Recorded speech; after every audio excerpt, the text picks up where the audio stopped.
Muy buenas tardes, tengan todos ustedes. Gracias por su presencia, gracias por estar aquí, como siempre lo digo, en Palacio. Bienvenidos a Palacio.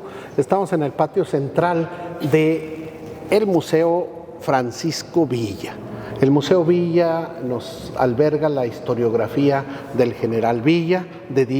Tenemos 11 años exactamente aquí, pero este palacio, primero casa habitación de Zambrano, después 180 años, Palacio de Gobierno. Bienvenidos, saludo con mucho respeto a los presentes, las presentes, pero también a la gente que nos ve a través de los medios, a través de la red. Gracias a los que están aquí en casita en Durango, que sé que nos ven todos los martes y los demás días, a la gente que está en la Ciudad de México, a la gente que está en Estados Unidos, que también tenemos seguidores de por allá, y que cada vez Durango Zagoto tiene más visitas, más vistas, más prescripciones en este programa que ya llevamos más de un año. Muchas gracias por su presencia. El tema que vamos a tratar hoy, pues es de veras apasionante, y creo que empezando por el señor presidente aquí personificado, por el ingeniero Guillermo Favela Vizcarra, para quien pido un fuerte aplauso, quien siempre, ya por muchísimos años, nos caracteriza al señor presidente Madero, pero no solamente lo caracteriza, eso es lo que me encanta más de tenerlo aquí, ya lo hemos tenido en otros momentos, hablando de Madero, que no solamente lo personifica, no solamente se caracteriza, no, conoce a fondo la vida del presidente Madero, conoce a fondo al personaje, y eso es muy rico. Pero aparte, pues ya ustedes también se han especializado en cierta manera cada martes que hablamos de diferentes temas, y en el tema de la revolución, y yo sí quisiera pedirles que hoy en especial se pongan muy dinámicos, muy participativos, porque es un tema que nos conlleva a todos y que tenemos que darlo a conocer, y sobre todo a las nuevas generaciones, a la gente que no entendemos, porque a veces hay confusiones enormes, el no entender los procesos históricos. El tema de hoy, como decía en el flyer, es la decena trágica. Y hablamos de una decena trágica, porque ya posterior en la historia reciente del México contemporáneo, del siglo pasado, también se habla de una docena trágica en la Ciudad de México. Pero bueno, estamos hablando de la decena trágica. Y la decena trágica es los 10 días que convulsionaron a la Ciudad de México. Verdaderamente, desde los acontecimientos de la conquista, de las batallas de la conquista, de las matanzas que hubo ahí en el centro histórico, en los palacios del centro histórico Tenochtitlan. Desde ese momento hasta la decena trágica no había habido tanto muerto, no había habido tantas pérdidas humanas, ni una tragedia mayor que la decena trágica. La vamos a ir conversando entre los dos, platicándola, pero yo sí quisiera que en el momento que ustedes gusten, interrumpan, participen, díganos, pregunten. No queremos avanzar con dudas, pero también con aportaciones de ustedes, y algún dato que se nos pase a nosotros, pues también irlos viendo. Yo doy un contexto muy general para llegar a la decena trágica, ¿sí? Sabemos que Francisco Ignacio Madero, que por muchísimos años los mexicanos lo llamaron Francisco Indalecio, algunos otros Francisco Inocencio, y no, Francisco Ignacio Madero, originario de Parras, Coahuila. Ya hemos hablado mucho a fondo de su biografía, sobre todo con Guillermo, pero en especial es un joven que, siendo hijo de ricos hacendados en pleno porfiriato, estudia primero en México, en su lugar de origen, los estudios básicos, con maestros pagados por los hacendados, por supuesto, en su hacienda, maestros particulares, pero luego estudia en su capital del estado, en Saltillo, está un poquito de tiempo en Monterrey, se va a estudiar a Estados Unidos y después se va a estudiar a Francia. De Francia regresa con nuevos bríos, con nuevos idearios y a la lucha por mejorar la situación de los mexicanos. envuelto en una corriente que en ese momento dominaba el mundo, primero en Francia, en toda Europa y luego en Estados Unidos, llegando por Nueva York, que fue la corriente espírita, los espiritistas. Entonces, Madero llega y empieza esa gestión. Viene una última reelección, que fue la última reelección de Porfirio Díaz, ya más de 30 años en el poder, y él declara en la prensa a un norteamericano que está en el momento de poder dejar el poder y que haya una sucesión presidencial. Voy a dejar la batuta, es el momento de dejar mi gobierno en manos de otro gobernante, porque ya el pueblo de México ya está maduro para gobernarse. Cosa que no fue así, eso lo dijo nada más para la publicación en la prensa, pero internamente ni mucho menos. Y los tratos y arreglos que tuvo con su vicepresidente Ramón Corral, fue: no, tú vas a ser el vicepresidente y yo voy a ser el presidente. Cuando Madero ingenuamente, voy a decir la palabra ingenuo, no porque tacha a Madero de ingenuo en ese momento, creyéndole a Porfirio Díaz, dijo: aquí es el momento, ahora sí, yo me lanzo. Y empieza a hacer los movimientos. Madero no era cualquier personaje, claro que tenía bastante dinero para movilizarse. Se empezó a movilizar por todo el país, empezó a hacer grupos, a formar y a crear un nuevo partido antirreeleccionista, y se lanza haciendo un libro, La sucesión presidencial. Empieza a trabajar todo y a hacer los clubes antirreeleccionistas, empieza a trabajar en todo el país. Ramón Corral y Porfirio Díaz lo ven como un oponente verdadero, ¿no? Ya surgió un oponente verdadero, esto no nos conviene. Y precisamente antes de las elecciones lo toman prisionero, lo llevan a la cárcel a San Luis Potosí. Milagrosamente no lo ejecutaron porque pensaban ejecutarlo. Sin embargo, creían que si lo ejecutaban, llegaron a esa discusión, podían tener más malas repercusiones que buenas, y logra quedar vivo. De la prisión pues escapa, todos sabemos, a Estados Unidos, a San Antonio, y allá formula el plan de San Luis Potosí. Ya cambia su versión, ya dice: ya no hay lucha pacífica por la que él luchaba. En primer lugar, su corriente filosófica y de pensamiento no lo dejaba usar armas, tan así que cuando le regalan una pistola y un uniforme, acepta con mucho gusto el uniforme que le regala su esposa, pero no el arma. Dice: yo jamás utilizaré un arma. Su arma era el pensamiento, la palabra. Entonces, ya se viene a una revolución armada. Y para eso, pues tiene grandes aliados: Abraham González, Pascual Orozco, con el que luego se incorpora Francisco Villa, pero los Aquiles Cerdán en Puebla, Silvestre Dorador en Durango, el maestro Rea, entre otros, en La Laguna, junto con Jesús Agustín Castro y un gran equipo, Orestes Pereira y demás. Y en todo el país se hacen los clubes antirreeleccionistas. Estalla la revolución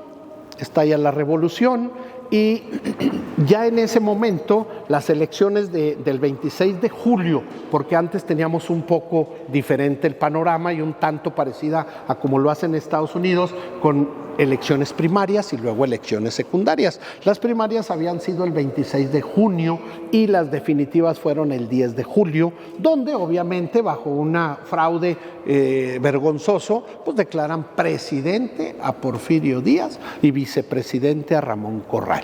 Sin embargo, el pueblo de México sabía que el presidente legítimo era Francisco I. Madero.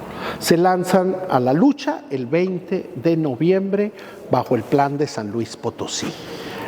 Era una arenga, un llamado a todo el país. Sin embargo, no todo el país se lanzó al mismo momento, pero sí gran parte de los estados. Poquito antes, Cuchillo Parado, Chihuahua, se lanza porque fueron descubiertos, ¿sí? Y luego Gómez Palacio, también poquito antes, los Aquiles Cerdán, que fueron los primeros ejecutados, y demás. Empieza la lucha y ya empieza todo. Esto viene a concluir el 11 de mayo de 1911 con la toma maderista de Ciudad Juárez. Y ahí es derrocado el ejército federal. Una sola batalla importante en la frontera bastó para que Porfirio Díaz dijera: no más, mi ejército no puede y yo ya no puedo ser presidente. Renuncia días después y se traslada al puerto de Veracruz, se va en su barco el Ipiranga y es exiliado en Francia. Allá muere en 1915 y allá siguen sus restos.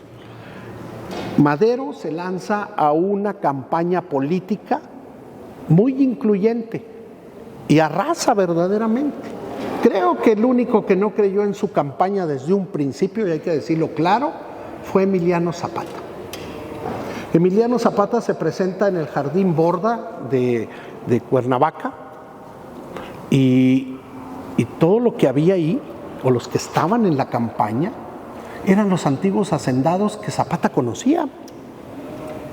Eran amigos de Madero y de sus familias y ahora estaban apoyando a Madero. Entonces Zapata no les dio ninguna confianza.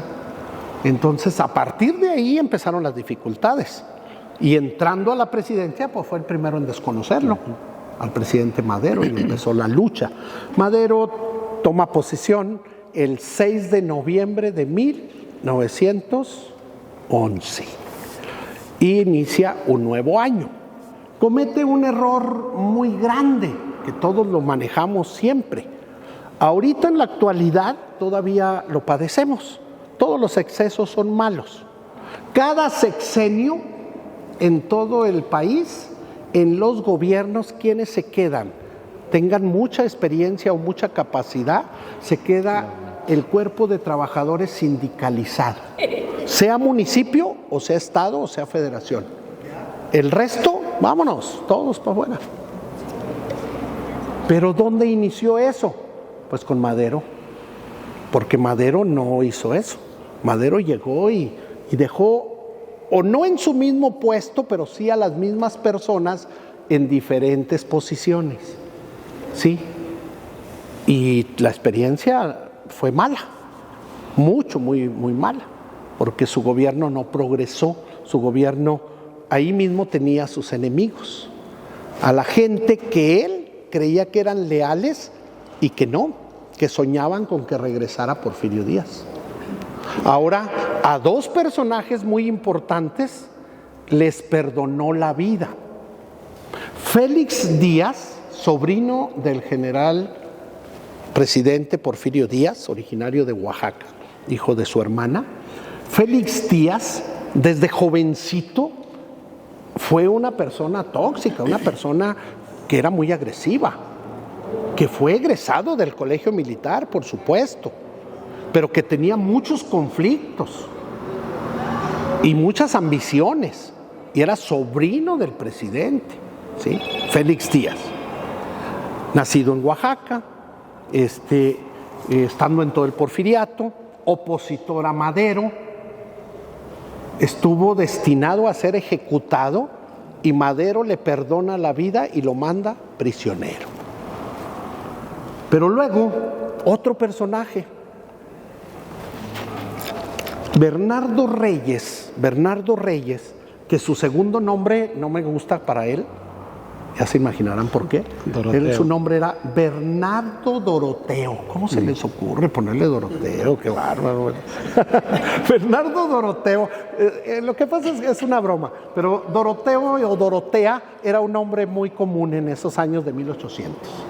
Tanto que a nuestro Doroteo Arango, pues tiene su nombre de Doroteo por su abuela Dorotea. Entonces, era un nombre común. Bernardo Reyes estuvo en el ejército, muy destacado, pero fue gobernador de Nuevo León.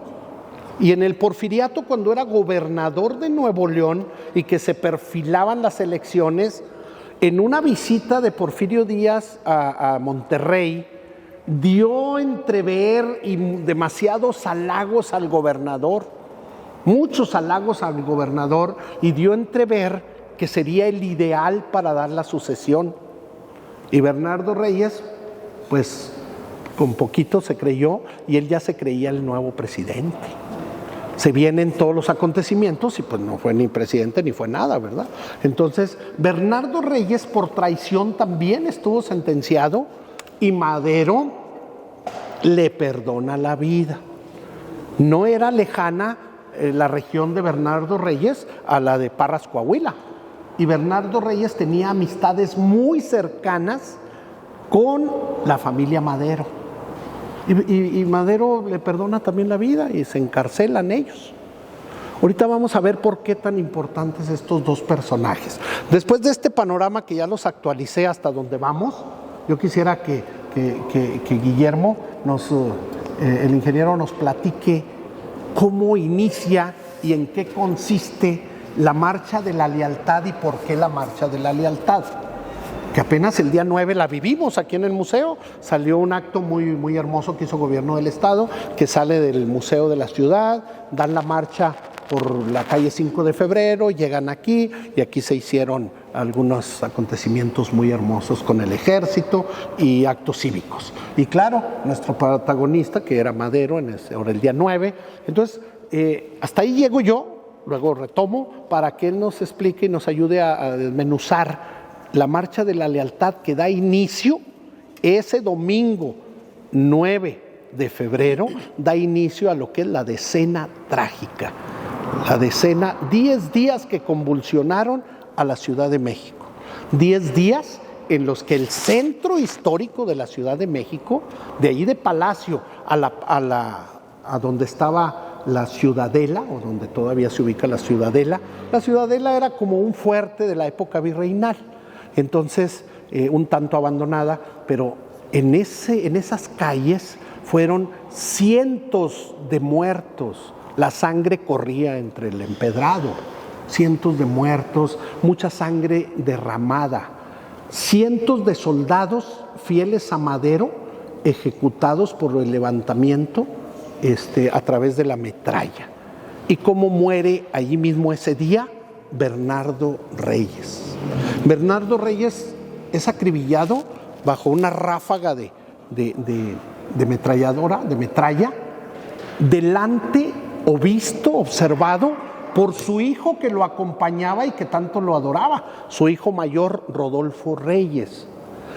Pero curiosamente, ustedes lo van a examinar, Bernardo Reyes es padre digo nuestro porque es un gran mexicano muy destacado, Alfonso Reyes, periodista, escritor, muchos títulos más que podemos tener de Alfonso Reyes, hijo de él también, pero era el menor.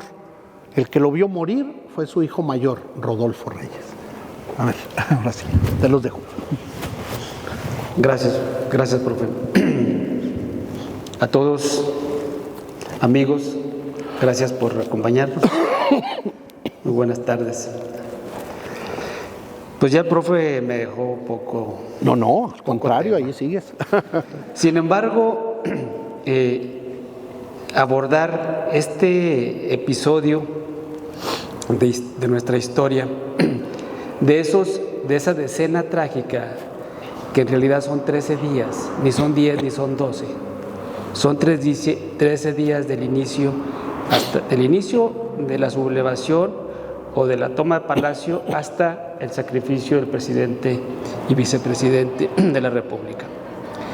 Pero retomo un poquito lo que marcaba el profe de la situación personal, política y de gobierno en ese momento, Madero, 1913. Madero tenía, ya dijo el profesor Esbardo, ya 2 intentos de sublevación por el general Bernardo Reyes, antes por Emiliano Zapata, el 28 de noviembre, días después de haber asumido la presidencia de la República, el presidente Madero, desconoce Zapata a Madero a través del Plan de Ayala. El 25 de diciembre se subleva Bernardo Reyes y el 14 de febrero de 1912, antes de la muerte de Madero, estaban en prisión tanto Félix Díaz en la penitenciaría de la Ciudad de México como Bernardo Reyes en Tlatelolco. También tenía otro, digamos, aspecto negativo contrario, que eran todos los dolidos del ejército mexicano, que no estaban en prisión, pero que también estaban muy dolidos por la derrota a través de la revolución. Entre ellos, naturalmente, estaban Mondragón, estaban Blanquet, general Aurelio Blanquet, que todos no lo decían, pero mantenían cierto recelo, cierto resentimiento contra el gobierno legalmente constituido de Madero.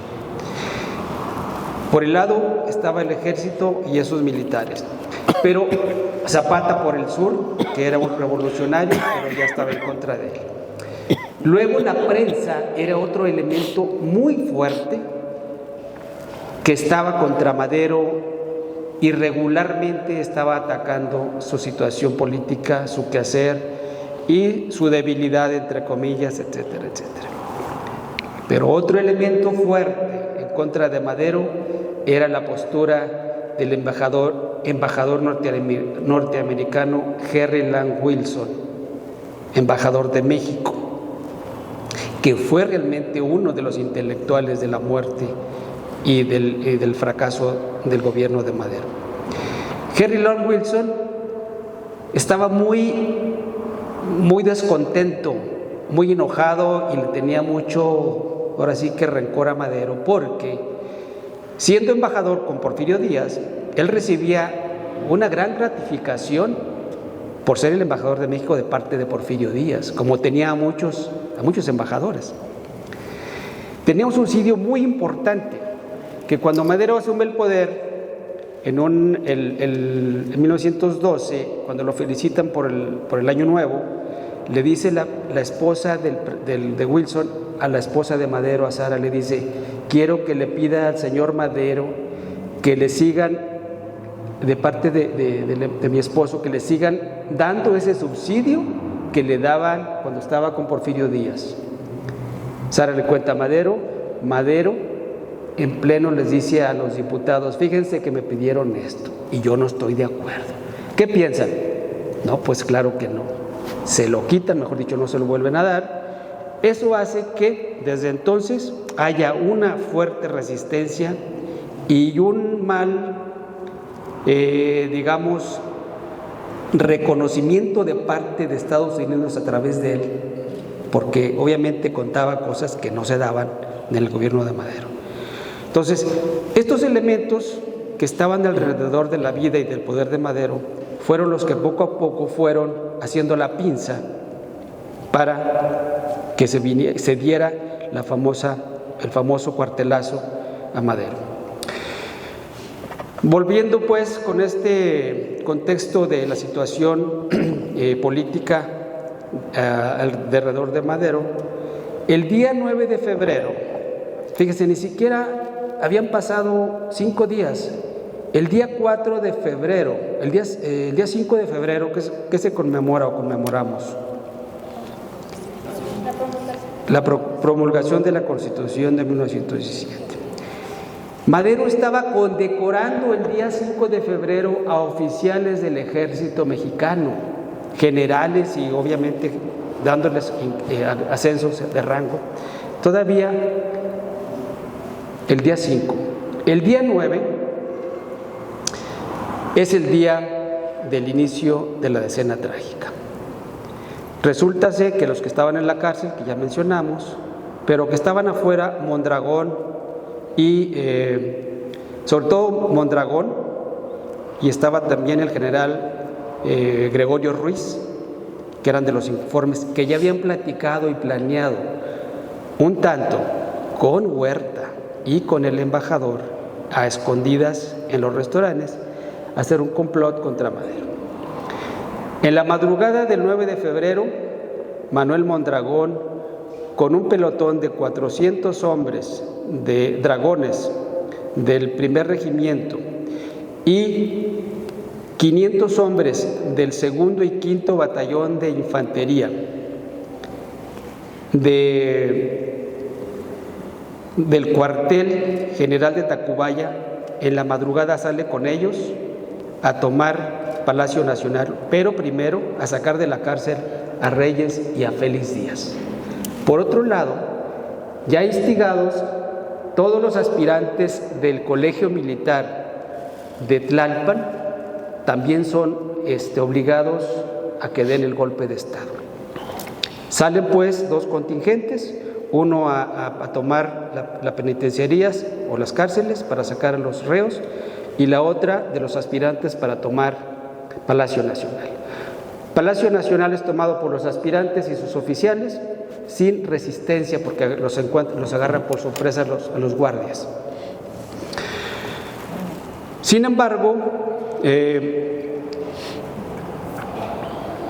es avisado el general Lauro Villar, que está en su casa todavía, le es avisado por algunos de los adictos a Madero en Palacio, le avisan que es lo que está pasando. Se viene Gregorio Ruiz y con el apoyo de unos pocos soldados que estaban en un cuartel detrás del Palacio Nacional, mal armados y poco preparados, logran tumbar la puerta que estaba sellada por la parte posterior del Palacio Nacional, ingresan y toman por sorpresa a los aspirantes, los arenga fuertemente y los toma prisioneros, los desarman, los toma prisioneros y los encierran en Palacio Nacional.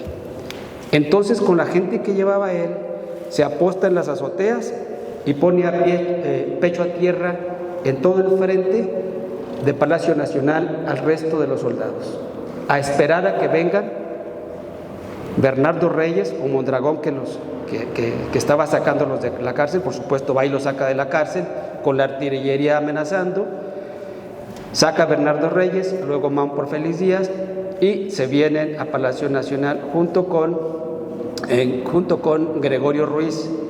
Durante el camino le dan un aviso que algo está pasando, le dicen a Bernardo Reyes, algo está pasando en Palacio, en la Plaza de Armas. Mandan a Gregorio Ruiz a que vaya, que se adelante a ver qué pasa. Llega, se encara con Lauro Villar, lo agarra del caballo, lo baja, lo toma prisionero y lo mete a Palacio Nacional.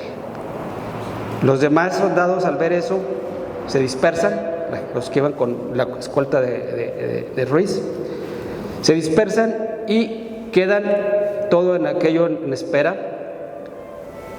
para cuando llegue Bernardo Reyes y Félix Díaz. Al llegar al Zócalo y pedirle rendición a Lauro Villar, les dice que no, que el que tiene que rendirse es él, porque él sigue siendo fiel al gobierno de Madero, dice Lauro Villar. En ese momento, Bernardo Reyes le quiere echar el caballo encima, porque él está a pie, Lauro Villar, y logra en ese momento hacerse a un lado Villar y da la voz de fuego. Toda la artillería que tenía apostada disparan. Lo que decía el profe, es acribillado por una artillería que estaba perfectamente apostada. Cae muerto Bernardo Reyes y es herido Lauro Villar en un hombro, gravemente herido. Cuando esto pasa, toda la gente que venía con Reyes y con Lauro Villar, Reyes y Félix, retroceden y se van y toman la Ciudadela. La Ciudadela era justamente una fortaleza donde estaba todo el almacenamiento de artillería y armamento del gobierno federal. Entonces se posicionaron de ellas con poca resistencia y allí se acuartelaron. Ese fue el día 9 de febrero. Entonces Madero, por la tarde, después de los sucesos, antes de los sucesos, Madero, cuando ve todo esto, le avisa el general, el ministro de guerra entonces, Ángel Peña, le avisa de los sucesos. Madero arenga a los cadetes allí en el alcázar del castillo de Chapultepec, porque no le quedaban más